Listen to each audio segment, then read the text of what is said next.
Hello friends, मैं मनोज कुमार मिश्रा आपका अपने यूट्यूब चैनल मनोज मिश्रा लखनऊ में स्वागत करता हूं। दोस्तों, आज हम भारत की राजनीतिक स्थिति के बारे में पढ़ेंगे। भारत की भौगोलिक स्थिति के बारे में हमने पिछले वीडियो में पढ़ चुके हैं, तो अब देखते हैं भारत की राजनीतिक स्थिति क्या है। भारत की राजनीतिक स्थिति बहुत इंपॉर्टेंट हो जाती है, क्योंकि आपको याद होगा 5 अगस्त 2019 डेट याद रखिएगा, एग्ज़ाम्स में आने के चांसेस बहुत ज़्यादा हैं। 5 अगस्त 2019 को भारत की सरकार ने एक अध्यादेश पारित करके जम्मू कश्मीर राज्य को 2 केंद्र शासित प्रदेशों जम्मू कश्मीर और लद्दाख में बांट दिया था। उसके बाद कोई ऐसा एग्ज़ाम्स नहीं हुआ है कि जिसमें यह प्रश्न पूछा जा सके, या कहीं किसी एग्ज़ाम में पूछा भी गया होगा तो अभी भी ये प्रश्न बहुत रेलेवेंट है या बहुत ही प्रासंगिक है। तो आइए भारत की राजनीतिक स्थिति जानते हैं। तो भारत की राजनीतिक स्थिति जानने से पहले आपको एक पॉलिटिकल मैप अपने साथ जरूर रखना होगा। पॉलिटिकल मैप और A4 साइज पेपर। तो जैसे जैसे आपको मैं फैक्ट्स बताता जाऊंगा, आप उसको नोट करते रहिएगा या स्क्रीनशॉट भी लेते रहिएगा तो भी चल जाएगा, ठीक है। तो 5 अगस्त 2019 को भारत सरकार ने अध्यादेश द्वारा जम्मू कश्मीर को 2 केंद्र शासित प्रदेशों में बांट दिया। क्या है? जम्मू कश्मीर और लद्दाख। आज भारत की स्थिति क्या है? भारत 28 राज्य हैं और 8 केंद्र शासित प्रदेश हैं। सभी के नाम आपको पता होना चाहिए, सभी की राजधानी आपको उम्मीद करता हूं आपको पता ही होंगी, ठीक है। 28 राज्य हैं और 8 केंद्र शासित प्रदेश हैं। भारत की स्थिति क्या है ग्लोब में? तो भारत एशिया महाद्वीप में आता है, और एशिया महाद्वीप में आता है, और एशिया के किस दिशा में आता है? दक्षिण एशिया। और भारत सार्क का मेंबर है। इससे भी आपको पता लग सकता है कि भारत दक्षिण एशिया में आता है। सार्क का फुल फॉर्म होता है south Asian association of south Asian countries regional corporation, ठीक है। Association of south Asian countries regional corporation. अब सार्क का फुल फॉर्म हो गया। अब आप देखते हैं कि क्या क्या भारत की स्थिति है। तो भारत से जो अंतर्राष्ट्रीय सीमा है वो 7 देशों की लगती है। तो 7 देशों के बारे में हम जान लेते हैं कि कौन कौन से वो 7 देश हैं। तो सबसे ज़्यादा जो सीमा भारत तय करता है वह किससे है? बांग्लादेश से। उसके पश्चात जो सीमा तय करता है वो किसके साथ है? चीन के साथ।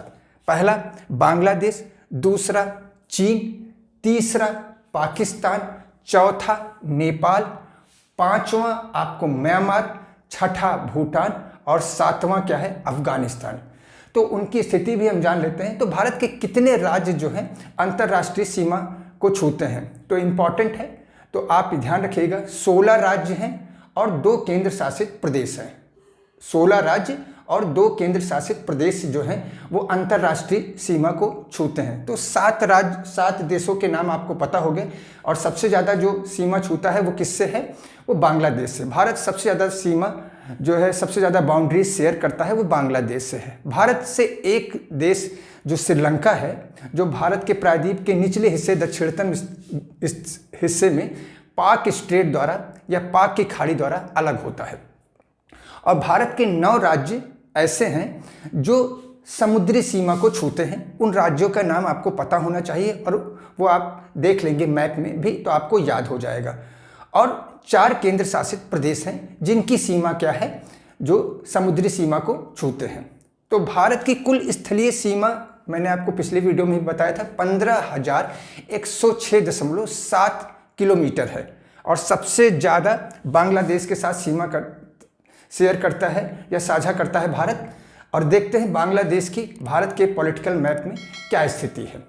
तो भारत के पॉलिटिकल मैप में बांग्लादेश कितने राज्यों को छूता है, तो आप इस मैप में ध्यान से देखिएगा और आपको क्या है वो क्लियर हो जाएगा। तो पहला है पश्चिम बंगाल। बांग्लादेश 5 राज्यों की सीमा को छूता है। देखिए कौन कौन से राज्य हैं? बांग्लादेश है, फिर दूसरा असम है, तीसरा मेघालय है, चौथा त्रिपुरा है और 5वां मिजोरम है। आपको समझ में आ गया? देखिए पश्चिम बंगाल, असम, मेघालय और त्रिपुरा, मिजोरम 5 हो गए।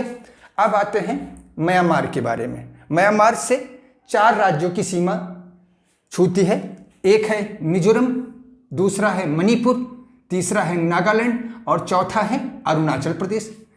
अब आते हैं भूटान की, तो भूटान से भी 4 देशों की सीमा छूती है, 4 प्रदेशों की सीमा छूती है। पहला सिक्किम, दूसरा पश्चिम बंगाल, तीसरा असम और चौथा अरुणाचल प्रदेश। ठीक है, आपको ये क्लियर हो गया होगा।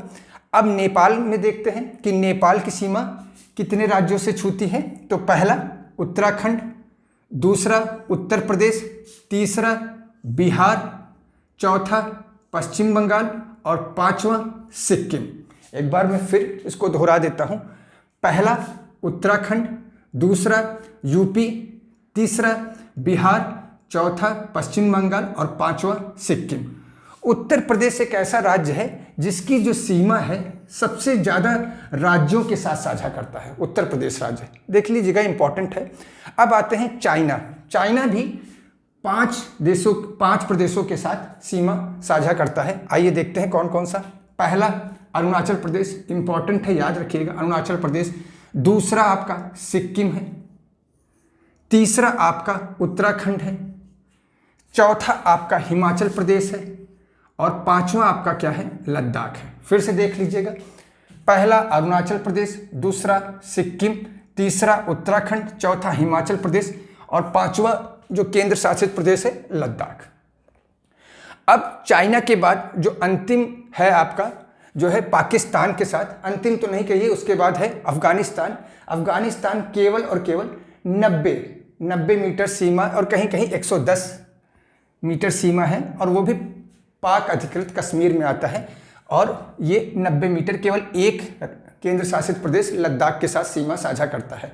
अब आते हैं कि पाकिस्तान के बारे में देखते हैं कि पाकिस्तान कितने प्रदेशों से सीमा साझा करता है। तो पहला आपको दिख रहा होगा गुजरात, दूसरा आपको राजस्थान, तीसरा आपको पंजाब, चौथा आपको जम्मू कश्मीर, पांचवा आपका लद्दाख। तो ये हो गए आपके कि कितनी सीमा कितने प्रदेशों से छूती है। और ये आपके लिए बहुत इंपॉर्टेंट है। आप अगर पेट का एग्जाम देने जा रहे हैं, आईएएस का एग्जाम देने जा रहे हैं, यूपीपीसीएस का देने जा रहे हैं या आरओ का, तो सभी में ये प्रश्न आपको सामान्यतः 1 नंबर का प्रश्न श्योरली आपसे पूछा जाता है। अब आते हैं कि भारत पाकिस्तान और भारत बांग्लादेश वह रेड क्लिफ लाइन से अलग होते हैं। रेड क्लिफ लाइन जो है आपको 15 अगस्त को तो नहीं, मगर आपको उसके बाद 17 अगस्त 1947 को रेड क्लिफ जो एक व्यक्ति थे, सर रेड क्लिफ, उन्होंने भारत पाकिस्तान के बीच में विभाजन रेखा खींची थी। और भारत चाइना के बीच जो विभाजन रेखा थी वो मैकमोहन लाइन कहलाती है। कौन सी लाइन कहलाती है? McMahon line. और भारत अफगानिस्तान के बीच की रेखा क्या कहलाती है? भारत अफगानिस्तान के बीच की रेखा डूरंड लाइन कहलाती है। दोस्तों, आप जो YouTube में चैनल में देखते हैं तो बहुत से आपको टीचर मिलते हैं पढ़ाने के लिए और सभी अच्छा ही पढ़ाते हैं। ये हमारे एजुकेशन सिस्टम का क्या है, बाई प्रोडक्ट है। क्योंकि आप समझ रहे हैं कि हमारे एजुकेशन सिस्टम में स्नातक या ग्रेजुएट लोग, बहुत से पढ़े लिखे लोग तो निकल रहे हैं, मगर सरकार के पास उनको देने के लिए जॉब नहीं है। तो अध्यापन कर रहे हैं, कुछ लोग पढ़ा रहे हैं, कुछ टीचिंग में जा रहे हैं, कुछ आपको दिखेंगे कुछ नौकरियों की तैयारी कर रहे हैं और कुछ और जगहों पे चले जाते हैं। आप छोटे छोटे इंटरनेट का, तो इंटरनेट को आप ऐसा माध्यम बनाइए जिससे आप क्या कर सकें, अच्छे से पढ़ाई कर सकें, अच्छे से पढ़ाई कर सके। और अब आपको पढ़ाई करने के लिए दिल्ली, इलाहाबाद या किसी और जगहों पे जाने की ज़रूरत नहीं। इंटरनेट एक ऐसा माध्यम है जिसके थ्रू आप, अगर आपको कोई टॉपिक नहीं समझ में आता है तो आप उसको क्या कीजिए, सर्च पे डालिए और आप आसानी से वो टॉपिक अच्छे से अच्छे टीचर से पढ़ सकते हैं। और आपको प्रोफेसर से पढ़ने की ज़रूरत नहीं है, क्योंकि प्रोफेसर इतना ब्रॉड आपको बताएगा, इतना लेंदी बताएगा कि वो आपके लिए बहुत मुश्किल हो जाएगा। तो आप पढ़िए अच्छे से। और आप अधिकतर एग्ज़ाम में देखते हैं कि लोग जॉब करके भी, अभी हाल ही में आपने पढ़ा होगा कि एक औरत थी, वो स्वीपिंग या क्या कहते हैं झाड़ू लगाती थी और उसने पीसीएस की परीक्षा निकाली। तो आप भी कर सकते हैं। अगर वीडियो आपको पसंद आया हो तो प्लीज़ वीडियो को लाइक कीजिए, चैनल को सब्सक्राइब कीजिए और शेयर कीजिए। Thank you.